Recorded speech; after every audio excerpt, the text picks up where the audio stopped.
안녕하세요. 방금 전에 유스 선생님께서 소개해 주신 셀라메스에서 3브레인 타입 제품을 담당하고 있는 김희수입니다. 오늘 웨비나에 참석해 주셔서 감사합니다. 이 웨비나에서는 앞서 말씀드린 대로 MEA와 3브레인 제품에 대해서 설명드릴 예정입니다. 이쪽 하단에 보시면 제 연락처가 있으니 만약에 궁금하신 사항 있으면 나중에라도 이메일로 연락 주시기 바랍니다. 이 웨비나에서 제가 설명드릴 내용은 다음과 같습니다.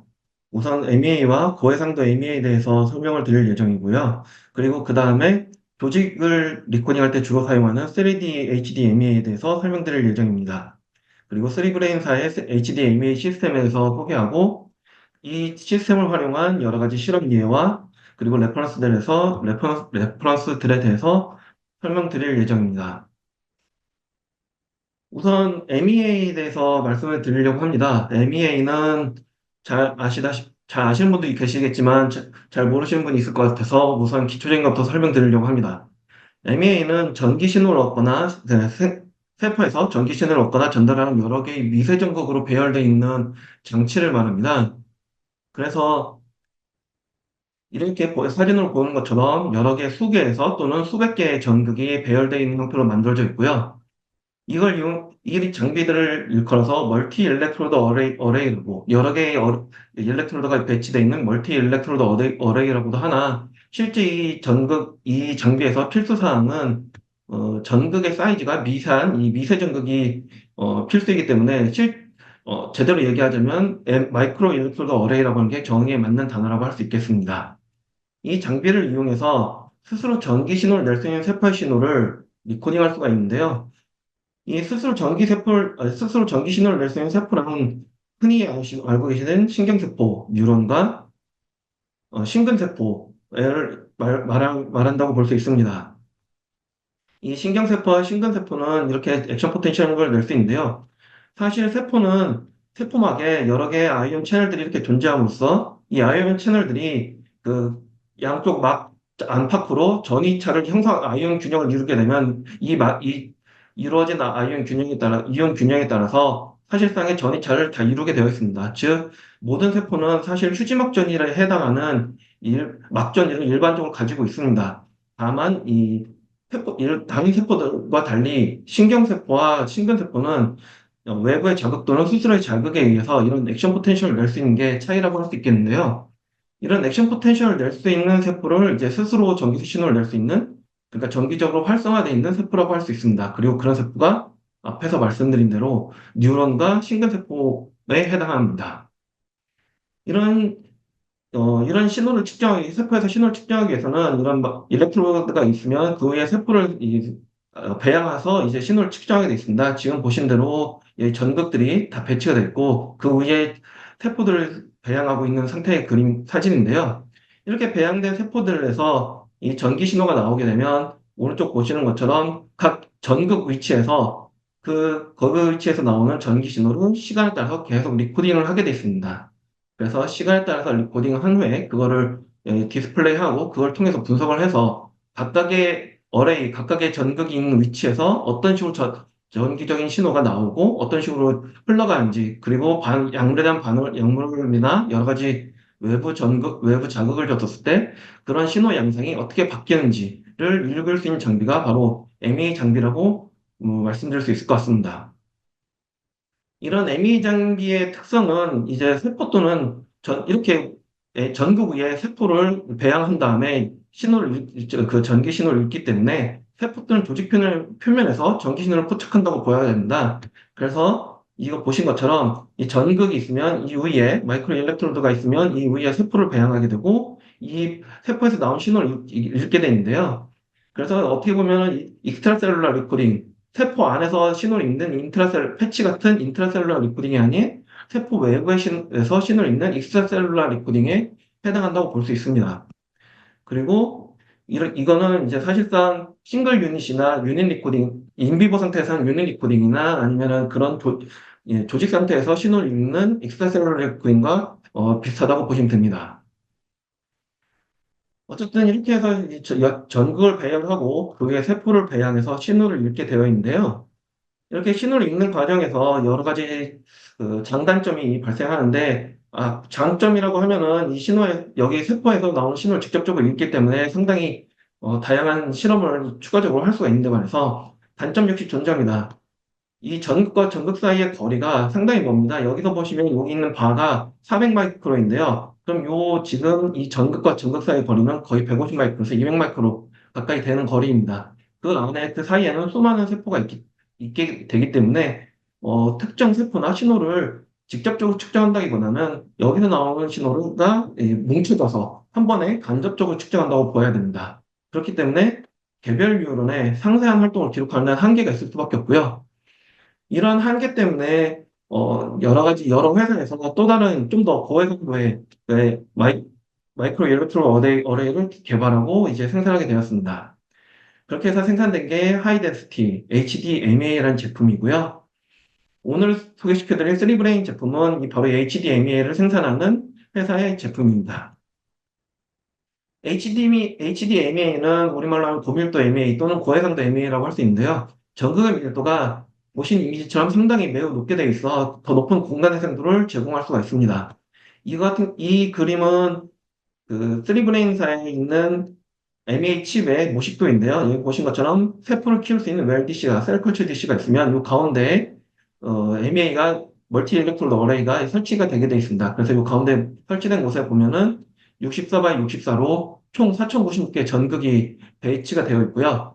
이 전극의 사이즈는 20 마이크로 바이 20 마이크로로 정사각형의 모양을 하고 있고 전극과 전극 사이 거리는 20 마이크로에서 60 마이크로까지 좀 다양하게 형성되어 있습니다. 이러한 고해상도 MA를 통해서 신호를 읽으면 좀 더 많은 세포 단위에서의 전기적 신호를 좀 더 기존의 MA보다 잘 포착할 수가 있게 됩니다. 그리고 또 다른 단점이라고 하면은 이 전극 하나에 실제로 올라갈 수 있는 세포의 숫자가 한정되기 때문에 이걸 기반으로 해서 세포의 활동을 좀 더 정밀하게 기록하고 분석할 수가 있습니다. 이 정밀하게 기록된 세포 단위의 활동을 통해서 이를 분석하여 세부적인 신경 네트워크와 이제 세포 간의 각 신경세포 간의 상호작용을 연구할 수가 있어서 기존 MEA보다 훨씬 더 높은 퀄리티의 데이터를 제공할 수가 있습니다. 그리고 이런 조직 같은 걸 올려서 리코딩을 하는 경우에는 브레인 슬라이스 같은 조직을 올려서 리코딩 하는 경우에는 각 신경 조직에서 각 조직 간의 각 뉴클레우스 간의 연결이 어떻게 되는지도 분석할 수가 있기 때문에 뇌 오가노이드 또는 뉴러널 네트워크의 정기적 연결성을 분석할 수가 있고 병리학적 상태에서의 신경 활동 역시 좀 더 많은 데이터를 얻을 수 있으면서 좀 더 자세하게 분석할 수가 있습니다. 이건 실제 HDMA 실험 데이터를 보여드리려고 하는데요.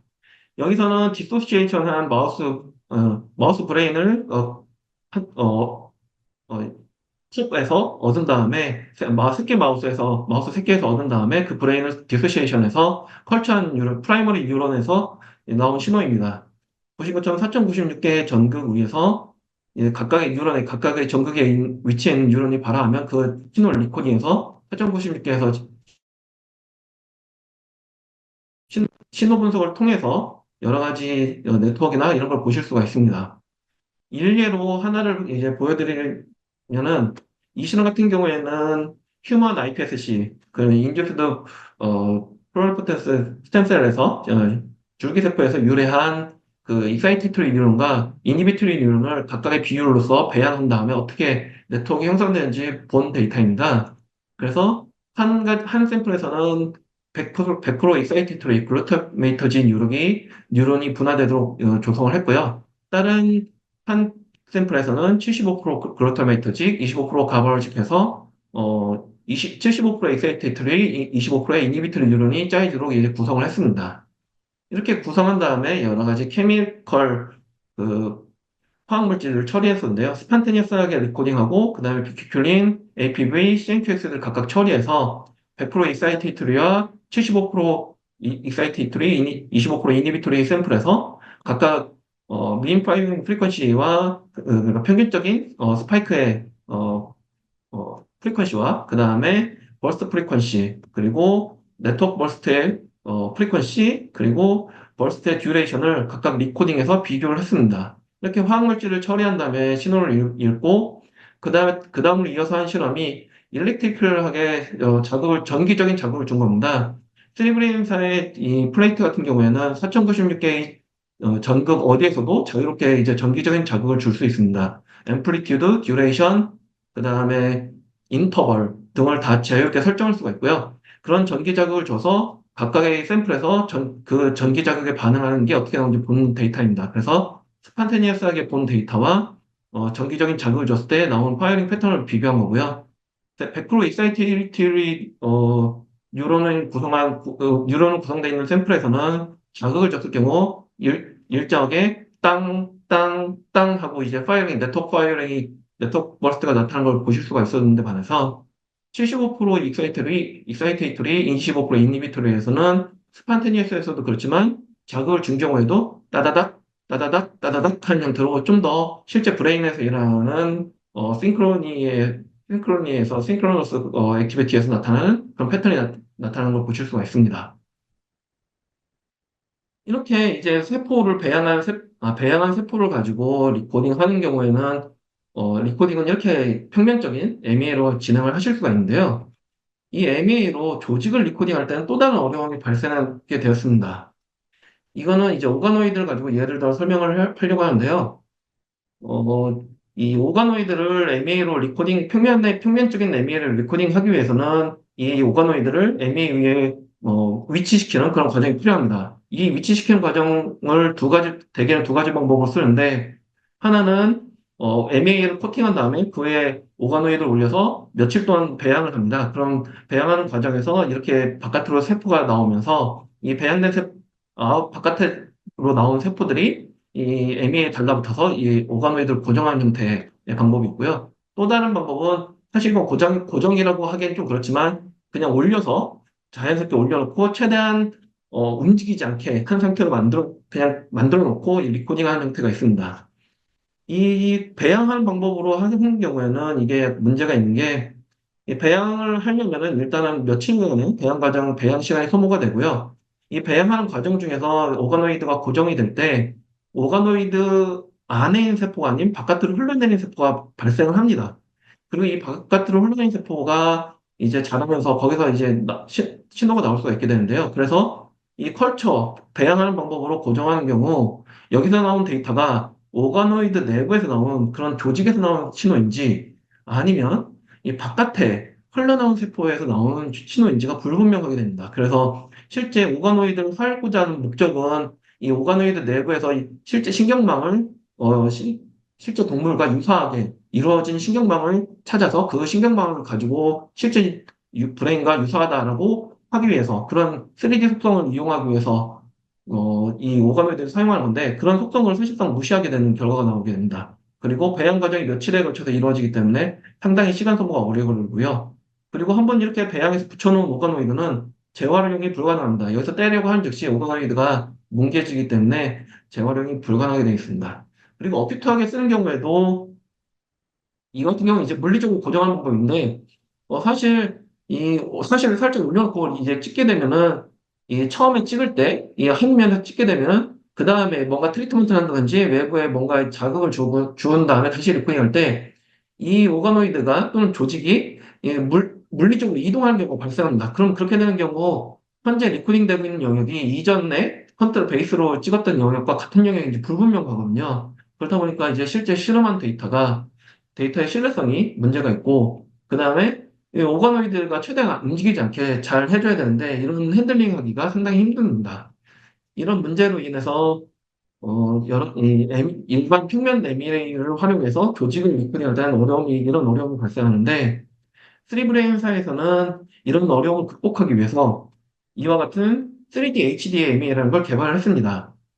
보시는 바와 같이 90 마이크로 바닥에서 전극이 90 마이크로 이렇게 솟아 있고요. 이 각 전극의 끝에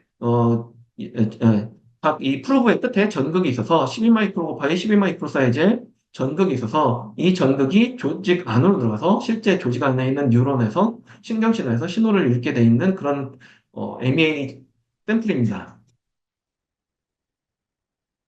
그래서 이 3D HDMA를 활용해서 조직을 리코딩하는 경우 여러 가지 장점이 발생하는데요. 이 컬처로 할 수밖에 없었던 이런 고정한 과정이 이 프로브 형태로 우위로 솟아있는 형태로 전극이 있기 때문에 이 전극이 조직 안으로 들어가는 형태입니다. 그래서 실험할 때는 이 오가노이드를 놓고 오가노이드를 전극에 놓고 살짝 눌러서 이 전극이 오가노이드 안으로 들어가게 한 다음에 리코딩을 하게 돼 있는데 그러다 보니까 이 전극이 실제 조직의 안에 있는 신경세포에서 이루어진 신경 신호를 읽을 수가 있게 됩니다. 그래서 2D 배양 방식으로 하는 경우랑 다르게 실제 3D 조직 안에 있는 신경세포의 신경망이 어떻게 형성되는지 확인하실 수가 있고요. 그리고 이 프로브 조직을 이제 전극 위에, MEA 위에 올려서 이 찔러 넣은 후에 안정화하는 시간, 그러니까 짧게는 2분, 길게는 한 10몇 분 정도의 시간 이후에 곧바로 리코딩이 가능합니다. 즉, 배양할 때처럼 며칠에 걸쳐서 이걸 고정하는 그런 시간이 필요가 없기 때문에 훨씬 더 빠르게 실험을 진행하실 수가 있습니다. 그리고 이건 약간 손기술이 필요한데요. 이 실험이 완료된 후에 파이페팅을 통해서 파이페팅을 하게 되면 그 압력에 의해서 이 오가노이드가 살짝 밀려서 프로브가 빠지면서 우위로 뜨게 됩니다. 그런 과정을 통해서 이 오가노이드 분리한 후에 이 오가노이드를 다시 배양을 하실 수가 있습니다. 그래서 이 샘플을 재사용하실 수가 있고요. 그럼으로써 시간이 흐름에 따라서 어떻게 변화가 지속적으로 이루어지는지 그걸 꾸준하게 추적해서 관찰하실 수가 있습니다. 물론 이 프로브가 들어가는 구멍은 사실 쬐끄맣게 미세하게 있지만 그 구멍 자체가 워낙에 미세하기 때문에 배양 과정 중에 다시 그건 회복이 되게 되어 있습니다. 이런 장점이 있고, 그 다음에 어쿠타겐 방법이랑 비교했을 때도 또 다른 장점이 있습니다. 어쿠타겐 실험을 하는 경우, 오가노이드를 MEA에 올려놓고 처음에 베이스를 찍은 다음에 그 중간에 트리트먼트를 하고, 그 다음에 그 변화된 거를 일정 시간 후에 리코딩 형태로 이제 실험의 디자인이 짜이게 되는데요. 실제 3D HDMA를 활용하는 경우에는 말씀드린 프로브가 이 오가노이드를 잡아주는 일종의 찍찍이 같은 역할을 해주기 때문에 처리하는 트리트먼트를 하는 과정에서 일반 평면 ME의 경우에는 오가노이드가 움직이거나 흔들릴 수 있는 그런 위험성이 높지만 3D HDMA 같은 경우에는 그렇게 움직일 확률이 현저하게 낮아지기 때문에 상당히 긴 시간을 할 수가 있고 핸들링이 편하다는 장점이 있습니다. 이거는 캡틴 브레인 슬라이스를 이용해서 2D HDMI에서와 3D HDMI에서 촬영한 건데요. 먼저 이제 2D HDMI에서 올려놓고 샘플을 리코딩해서 데이터를 얻은 후에 이걸 다시 이제 3D HDMI로 옮겨서 다시 리코딩을 한 겁니다. 그래서 결과적으로 샘플은 같고 이제 리코딩된 데이터만 해서 비교를 한 겁니다. 여기서 보시면 아시겠지만 리코딩된 실제 신호를 읽은 일렉트로드의 숫자, 그 다음에 신호가 읽힌 세포의 숫자, 그 다음에 하나의 일렉트로드에서 읽힌 세포의 숫자, 그 다음에 평균적인 파이링 레이트, 픽투픽 앰플리튜드 모든 면에서 3D에서 나오는 데이터의 품질이 2D에서 나온 데이터의 품질보다 높다는 걸 확인하실 수가 있습니다.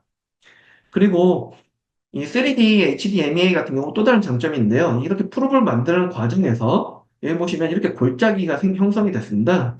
그래서 이 형성된 골짜기를 통해서 여러 가지 솔루션들이 좀 더 빠르게 조직을 침투할 수가 있게 되는데요. 여기, 여기 같은 경우에는 베이스라인을 촬영하고 TTX를 처리한 후에 리코딩을 했습니다. 그래서 2D에서와 3D에서 얼마나 빨리 반응을 하는지, 결국 TTX가 약물이 얼마나 이 ME의 위에 올려져 있는 조직에 빠르게 침투할 수 있는지를 본 데이터입니다. 그래서 TTX를 처리한 후에 계속 촬영을 해서 평균적인 민 파이링 레이트가 어떻게 감소하는지를 본 거인데요. 이 10% 감소한 타임, 50% 감소한 타임, 90% 감소한 타임을 각각의 샘플에서 다 비교했을 때 평균적으로 3D 칩에서 2D 칩보다 훨씬 더 빨리 반응한다는 걸 보실 수가 있습니다. 이 얘기는 약물이 3D 칩에 훨씬 더 빨리 침투할 수가 있다는 얘기고요. 이는 다르게 얘기하면 미디어 같은 영양물질 역시 좀 더 빠르게 침투할 수가 있어서 이 리코딩되는 건 그러니까 조직의 건강을 시키고 결과적으로는 데이터의 품질을 향상시킬 수 있다는 얘기가 됩니다. 이거는 실제 이제 오가노이드를 가지고 촬영한 예입니다. 7개월 정도 배양한 코티컬 오가노이드이고요. 여기서 이렇게 오가노이드 올려놓고 리코딩을 이렇게 쭉 해서 베이스라인을 획득하고, 그 다음에 포타슘 클로라이드 1mm몰, 포타슘 클로라이드 5mm몰을 처리해서 계속 리코딩을 해서 결과를 보는 데이터입니다. 여기서 보신 것처럼 베이스라인과 비교했을 때 포타슘 클로라이드 1mm몰에서는 그다지 큰 차이를 보이지 않았으나 포타슘 클로라이드 5mm몰을 쳤을 때 전체적인 파이링 패턴이 조직에서 나오는 파이링 패턴이 뭉개진 걸 보실 수가 있습니다. 그거를 이제 수치적으로 정량화해서 확인했었을 때 민 파이링 레이트, 그러니까 평균적으로 나오는 파이링 레이트는 어, 베이스라인 포토샵 컬러레드 1mm몰, 5mm몰에서 비슷하게 유지가 되었었으나 여기서 보신 것처럼 이 뭉개지는 버스트가 이게 가운데에 나온 이 네트워크 버스트인데요. 이 네트워크 버스트가 뭉개져고 이제 그냥 쭉 파이링 한 벡터 나온 것처럼 실제 버스트 프리퀀시를 봤었을 때는 파이 어 파이 포토샵 컬러레드 5mm몰 처리했었을 때 훨씬 더 파이링 프리퀀시가 버스트 프리퀀시가 내려가는 걸 확인하실 수가 있습니다. 그리고 여기서 얻은 데이터를 기반으로 이 네트워크를 분석할 수가 있는데요. 이 네트워크 분석은 3V엠사의 그 전용 소프트웨어인 브레인웨이브에서 지원되는 기능입니다. 분석 기능입니다. 이렇게 네트워크를 분석했었을 때 어, 각각의 신호가 나오면 두 개의 뉴런에서 동시에 신호가 나왔을 때 그 뉴런끼리는 어느 정도의 관계가 있다고 보고 그게 반복적으로 나오는 거를 잡아내서 그 반복적으로 나오는 뉴런끼리 특정한 신경망이 형성돼 있다고 이제 분석을 할 수가 있습니다. 그렇게 됐었을 때 같이 비슷한 식의 파이링을 두 개의 뉴런에서 한쪽은 신호를 보내게 되고 한쪽은 주로 받게 되는데 어, 아무래도 신경망이다 보니까 하나의 세포가 하나의 뉴런과 연결되는 게 아니라 여러 개의 세포와 여러 개의 뉴런과 연결돼서 신경망을 형성하게 됩니다. 그렇게 나온 신경망을 아까 앞에서 나온 파이링 패턴을 기반으로 해서 분석하게 되고요. 그때 주로 신호를 보내기를 주로 하는 뉴런은 샌드로 파란색으로 표시가 되고 주로 받는 역할을 많이 하는 것은 리시버 역으로 빨간색으로 표시가 되게 되어 있습니다. 그리고 주고받기를 동시에 많이 하는 세포는 브로커라는 이름으로 여기 보시면 회색으로 표시가 되어 있고요. 여기 하얀색 X표는 이 브로커 중에서도 유독 많이 주고받는 신호를 평균보다 훨씬 많이 주고받는 허브에 해당하는 세포들입니다. 그때 베이스라인과 포토슘 클로라이드 1mm몰에서 그다지 네트워크에서 큰 차이를 보내지 않지만 포토슘 클로라이드 5mm몰에서는 그런 네트워크가 완전히 망가진 걸 보실 수가 있습니다. 그래서 이제 앞에서 말씀드린 세포와 배양한 세포와 조직을 있었을 때 3브레인사 같은 경우에는 평면으로 된 HDMEA 조직을 위해서는 3D로 되어 있는 3D HDMEA를 제한함으로써 양쪽 다 훨씬 더 좋은 고품질의 데이터를 얻어서 훨씬 더 신뢰성 있는 결과를 얻을 수 있게 지원하고 있습니다. 그래서 세포 같은 경우에는 HDMEA에 배양을 해서 인큐베이션을 해서 배양을 한 다음에 전체적인 신호를 읽을 수가 있고요. 조직 같은 경우에는 어큐트하게 3D HDMEA에 올려서 읽은 다음에 곧바로 어큐트하게 신호를 읽어서 데이터를 얻으실 수가 있습니다. 이러한 시료를 읽을 수 있는 제품은 현재 3D 브레인에서 나온 시스템은 총 세 가지가 있습니다. 하나는 바이오캠 듀플렉스라는 모델이고요. 하나는 바이오캠 알파, 마지막 하나는 바이오캠 델타라는 모델입니다. 바이오캠 듀플렉스 모델은 한 개를 가지는 MA 칩을 지원하고요. 2D와 3D 칩이 다 있기 때문에 둘 개 다 지원할 수가 있습니다. 그 다음에 하이퍼캠 알파 모델은 6L 플레이트를 지원하고 있습니다. 그리고 6L 플레이트 역시 2D와 3D가 둘 다 있어서 두 개 다 이제 테스트가 가능하시고요. 하이퍼캠 델타 같은 경우는 현재 24회 플레이트로 지원하고 있습니다. 그리고 장차적으로 96회 플레이트까지 지원될 예정인데, 여기는 이 플레이트에서는 3D HDMI가 없습니다. 그래서 그건 주의하셔서 이제 실험을 진행해 주시면 되실 겁니다. 그리고 전용 소프트웨어로 브레인웨이브 5라는 소프트웨어를 사용하고 있습니다. 이 브레인웨이브 5는 이런 창 구성으로 이루어져 있고요. 이 창 안에서 신호의 획득, 데이터 어퀴지션과 그 다음에 획득한 신호를 분석하는 분석창이 다 있습니다. 그리고 이쪽에 분석 메뉴가 존재하기 때문에 상당히 이제 여러 가지 분석을 하실 수가 있고요. 신호를 읽을 때는 리얼타임으로 신호가 어떻게 흘러가는지 다 보실 수가 있고, 분석할 때는 100가지 이상의 지표로, 100가지 이상의 파라미터로 분석하실 수가 있습니다. 그리고 분석 방법은, 일반적으로 쓰는 분석 기준은 이미 다 이 안에 들어가 있어서 그걸 이용해서 좀 간단하게 분석을 하실 수도 있고요.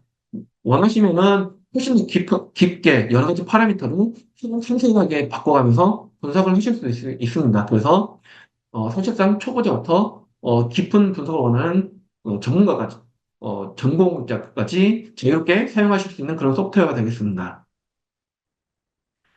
이 시스템을 이용해서 얻은 데이터는 상당히 여러 가지 데이터가 있습니다. 그래서 아까 앞에서도 하나 보여드리긴 했지만 이렇게 프라이머리 또는 줄기세포에서 얻은 신경세포의 배양한 신경세포에서 얻은 데이터가 있고요. 오가노이드, 그다음에 스피로이드에서 얻은 데이터도 있습니다.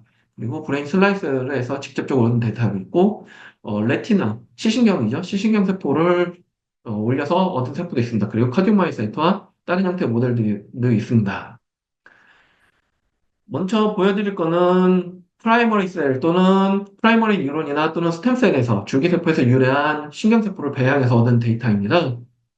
그래서 먼저 설명드릴 거는 알츠하이머를 테스트한 모델인데요. 이 같은 경우는 프라이머리 뉴런 셀을 얻은 다음에 그걸 배양을 했습니다. 배양을 해서 인비트로 상태에서 배양을 하고 그 다음에 거기다가 아밀로이드 베타를 처리하고 처리하기 전 그 다음에 처리하고 리코딩을 해서 그 신호가 어떻게 바뀌는지 보는 형태였는데요. 처리했던 거는 컨트롤 공간, 그 다음에 비클, 그 다음에 스크램블드 아밀로이드 베타에서 아밀로이드, 전체 아밀로이드 베타에서 일부 시퀀스만 빼서 만든 스크램블드 아밀로이드 베타 처리군, 그 다음에 아밀로이드 베타를 처리한 군이 있었습니다. 그래서 이렇게 처리한 후에 베이스라인을 찍고 이걸 양물을 처리한 후에 그 변화가 민 파일 프리퀀시가 어떻게 변하는지를 각각 그룹별로 리코딩해서 본 데이터이고요. 그래서 처리 후 2시간, 5시간, 7시간에서 최대 26시간까지 리코딩을 해서 결과를 봤습니다. 이렇게 결과를 봤었을 때 아밀로이드 베타 처리군에서 다른 군이랑 다르게 아밀로이드 베타 처리군에서 파이링 레이트가 현저하게 사라지는 걸, 줄어든 걸 확인하실 수가 있었고요. 그래서 이제 신경세포가 실제로 죽은 건지 아니면은 그냥 파이링 레이트만 떨어진 건지 확인하기 위해서 실험이 끝난 후에 엔티티 어세이를 진행을 했습니다. 이 엔티티 어세이를 해서 보면은 세포가 죽었는지 안 죽었는지 확인하실 수가 있는데요. 이 엔티티 어세이를 진행한 결과 이 컨트롤군과 아밀로이드 베타 처리군에서 사실상 생존율에 있어서는 그렇게 큰 차이를 보이지 않는다는 걸 확인할 수가 있었습니다. 그래서 결과적으로 이 아밀로이드 베타를 처리했었을 때 세포 생존율에는 신경세포의 생존에는 26시간까지는 그렇게 큰 영향, 최대 72시간까지도 큰 영향을 보이진 않았으나 파이링 레이트에서는 그러니까 신경세포의 활동에 있어서는 아주 큰 영향을 보였다는 걸 알 수가 있었고요. 이렇게 얻은 민 파이링 레이트를 가지고 좀 더 심도 있는 분석을 진행을 하였습니다. 그래서 26시간에서 컨트롤 분에서 26시간에서 베이스라인에 비해서 어떻게 파이링 레이트가 변했는지 봤었을 때, 어, 전반적으로 파이링 레이트가 조금씩 상승해서 좀 더 파이링 레이트가 상승한 걸, 26시간에 상승한 걸 볼 수 있었는데 반해서 아밀로이드 베타 처리했던 분에서는 베이스라인에서 나타났던 이 커브가 낮은 프리쿼시를 가진, 낮은 파이링 레이트를 가진 뉴런은 거의 비슷하게 나왔지만 높은 파이링 레이트를 가졌던 뉴런들은 전반적으로 다 파이링 레이트가 줄어들면서 그 비율이 줄어든 걸 보실 수가 있습니다. 그래서 이 말은 여기서 앞에서 파이링 레이트가 줄어든 이유가 사실은 많은 활동을 한 뉴런들이 실질 적은 활동을 하고 보이는 뉴런은 그대로 있지만 많은 활동을 보였던 뉴런들이 파이링 레이트가 저하되면서 아밀로이드 베타에 의해서 파이링 레이트가 저하하면서 이런 가 나왔다는 걸 확인할 수가 있는 데이터였습니다. 그리고 이 경우에는 히포캠팔 셀과 포티컬 셀은 프라이머리 뉴런을 얻은 다음에 그거를 6웰 HDME에다가 각기 6웰에다 배치를 해서 배양을 했습니다. 그리고 CTG란 약물을 각각 각 분에서 하나씩 처리를 해서 보았습니다. 그리고 요 나머지 뒤쪽에 양쪽에 두 개는 다 컨트롤러로 둔 거고요. 그래서 활동 맵은 이런 형태로 나타나게 6웰에서 이게 실제 활동 맵인데 이렇게 나타나게 되어 있습니다.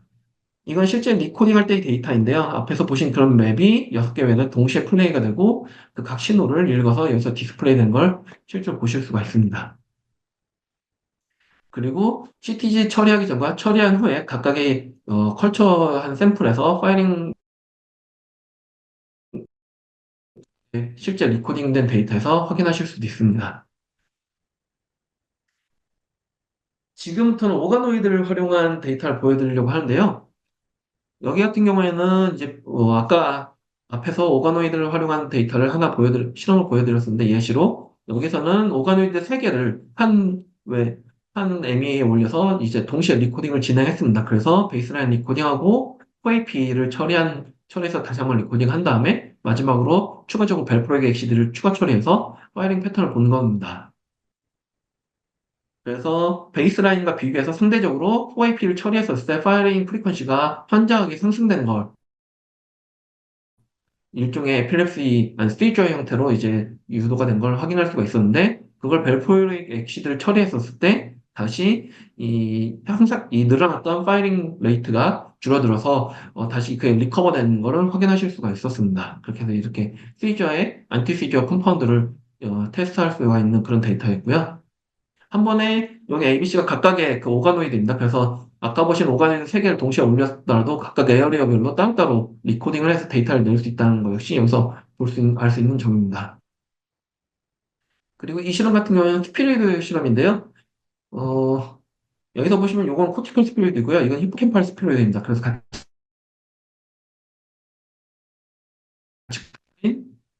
그 다음에 TTX를 처리해서 파이링한 패턴이 어떻게 바뀌었는지 리코딩한 데이터이고요. BQQ를 처리했었을 때, 베이스라인에서 우선, 코티컬, 히포캠퍼스에서 파일이 나오면 코티컬 스피로이드에서 어쨌든 일부에서 그에 반해서 이렇게 반응이 나타나는 걸 이렇게 몇 번 관찰할 수 있었는데, BQQ를 처리하는 즉시 히포캠퍼스에서 나오는 자극에 대해서 코티컬 오가드가 계속 훨씬 더 높은 비율로 반응하는 걸 보실 수가 있었습니다. 그 다음에 TTX 처리했을 때는 그만큼 반응이 사라진 걸 보실 수가 있고요.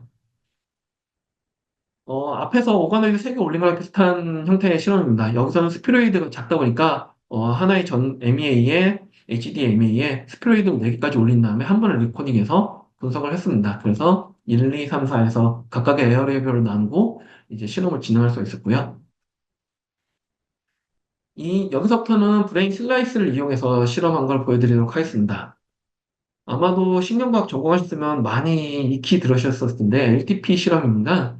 이 히포캠팔 슬라이스인데요. 여기서 처음 어느 한 영역에다가 전기 자극을 준 다음에 그 전기 자극을 주기 전과 준 후에 나타나는 파이링 패턴을 앰플리튜드나 이런 여러 가지 패턴을 분석해서 어, 테타노스 자극, 반복적인 전기 자극을 막 준 후에 나타나는 그 앰플리튜드가 그런 테타노스 스티뮬러스를 주기 전보다 훨씬 더 상승했다. 그래서 LTP가 유도됐다는 데이터를 얻은 그런 실험입니다. 다만 이제 기존의 MEA는 공간 해상도가 낮다 보니까 이렇게 전기 자극을 준 후에 이렇게 데이터를 얻었을 때 분석하지 못하고 이 전체 캠퍼스를 한 번에 분석하게 돼 있었습니다. 그래서 이 분석 결과를 보면은 사실상 이 딜레이, 그러니까 전파 속도에 있어서 이 신호의 전파 속도에 있어서만 이렇게 차이를 보였다라고 이렇게 하고 있었는데요. 어, 3브레인 제품 같은 경우에는 이 해상도가, 공간 해상도가 높다 보니까 기존에 한 번에 한 샘플로 분석하던 거를 각 영역별로, 그러니까 전기 자극을 줬던 거에서 가까운 영역, 중간 영역, 먼 영역으로 각기 나눠서 분석을 할 수가 있었습니다. 그리고 분석한 결과 데이터에서 실제로, 가까운 영역에서는 실제 슬로프, 그러니까 얼마나 빨리 파이링 하는지, 그 다음에 딜레이, 신호의 전파 속도가 어떻게 차이 나는지가 전 컨트롤 공간 약물 처리가 관련해서 차이를 실제로 보였었다. 이 전체적으로 해상도가 낮았기 때문에 기존에 안 보였던 데 이렇게 보였다고 했고요. 디스탈, 그러니까 실제 전기장을 주는 영역보다 가장 먼 영역에서도 좀 더 추가적인 차이를 볼 수가 있었습니다. 이건 세레뷸럼, 소뇌인데요. 소뇌는 퍼킨제 셀이 있어서 상당히 파이링 레이트가 높습니다. 근데 여기다 이제 컨트롤과 두 가지 비교해서 데이터를 본 실험이고요. 여기서 비클을 처리해서 그 처리하기 전과 처리한 후 90분 후에 데이터를 얻어서 그걸 비교하게 되어 있습니다. 그리고 NS309 같은 경우는 처리하고 난 다음에 처리 후 90분이 되면 이 파이링 프리퀀시가 상당히 이제 저하됐다는 걸 보실 수가 있고요. 파밍 같은 경우에는 뭔가 조금 좀 산계돼서 스캐터링 돼서 이 데이터가 나오긴 해도 어쨌든 평균적인 레벨로 보면 비슷하다고 볼 수가 있었습니다. 하지만 실제 HDMA를 가지고 좀 더 고해상도로 분석을 한 결과, 별로 따로 분석을 한 결과, 베이스라인에서는 처리 전과 처리 후에 그렇게 큰 차이는 보이지 않는 걸 보실 수가 있고요. NS309에는 기존 데이터랑 유사하게 실제 파이링 레이트가 높았던 애들이 다 현저하게 내려간 걸 보실 수가 있습니다. 파이널에서. 하지만 아팜인 경우에는 원래는 가운데 있어야 될 게, 이렇게 보면 베이크랑 비슷하게 가운데 있어야 될 것 같았던 그런 신호가 사실은 실제로는 양쪽으로 분리가 돼서 어떤 셀들은 평균적으로 어떤 셀들은 신호가 파이링 레이트가 현저하게 감소하고 어떤 셀들은 현저하게 증가하는 형태로 분리가 돼서 사실상 두 가지 그룹을 나뉘었다는 것을 알 수가 있습니다. 그래서 이제 고해상도 HDMA를 활용함으로써 기존에 몰랐던 데이터를 추가적으로 확인할 수가 있는 그런 실험이었고요. 이 같은 경우에는 6엘 장비에서 하이퍼캠 알파에서 6엘 이용해서 조직을 리코딩할 때 어떻게 하는지 보여드린 그림입니다. 그래서 보신 것처럼 퍼퓨전 시스템 이용해서 약물을 트리트하고 하실 수가 있고요. 여기에다가 이 조직을 올리고 하프, 패치 하셨으면 좀 아실 텐데요. 하프를 이렇게 올려서 6개의 LS 동시에 처리하고 동시에 약물 처리해서 한 번에 6개의 N수를 6개를 얻을 수가 있는 그런 실험에서 좀 더 빨리 편하게 실험하실 수가 있습니다. 그리고 다양한 결과를 보실 수가 있고요. 앞에서 본 데이터가 아이고, 실제로 이렇게 나타나게 되어 있습니다. 그래서 포에피 처리 전과 포에피 처리한 후에 웰 1, 2, 3, 4, 5, 6 해서 총 6개의 샘플에서 각기 어떻게 변했는지 확인할 수 있었던 데이터입니다. 그다음에 이건 레티나 시신경 세포의 데이터인데요. 보신 것처럼 이제 시신경 레티나는 각막을 이렇게 펼친 다음에 뒤에 네, 레티나 데이터를 얻게 돼 있고요. 그걸 이제 고해상도로 보게 되면은 하나의 세포에서처럼 이렇게 하나를 쭉 쉬는 나온 간결리온셀 또는 이렇게 산계한 신호가 사방으로 이렇게 가게 되는 아마칼리온셀 두 가지를 확인하실 수가 있게 되어 있습니다. 그리고 이 같은 경우에는 마우스와 원우승이 프라이메이 사이에서 그 시신경의 차이가 어떻게 분포 차이가 어떻게 나타나는지 리코딩해서 비교한 데이터이고요. 이 같은 경우에는 마우스에서 태어난 지 13일, 그 다음에 38일이 됐었을 때 시신경에서 분화가 성숙이 어떻게 일어나는지 본 데이터입니다. 그래서 P13에서는 아직 미성숙한 단계에서는 신호의 패턴이 좀 더 명확하지 않게 돼 있었는데 반해서 38일이 되면서 이런 매핑이 훨씬 더 정확하게 돼서 시간이 지나면서 어떻게 시각세포가 정렬되고 성숙되는지 볼 수가 있던 데이터입니다. 이처럼 이제 논문에 여러 가지 다양한 논문들을 저희가 3브레인 증기를 활용한 다양한 실험과 논문들이 있고요. 이 같은 경우는 브레인 슬라이스에 해당하는 논문들이고, 뉴로널 컬처, 오가노이드, 레티나, 그리고 카디오 마이사이트. 지금까지 들어주셔서 감사하고요. 저희는 현재 3D 모듈이 있는 바이오캠 듀플렉스 장비를, 데모 장비를 구비하고 있습니다. 그래서 만약에 궁금하신 사항이 있으면은 이제 언제든지 데모를 원하신다면 언제든지 연락 주시면은 저희가 데모를 지원해 드릴 수 있도록 하겠습니다.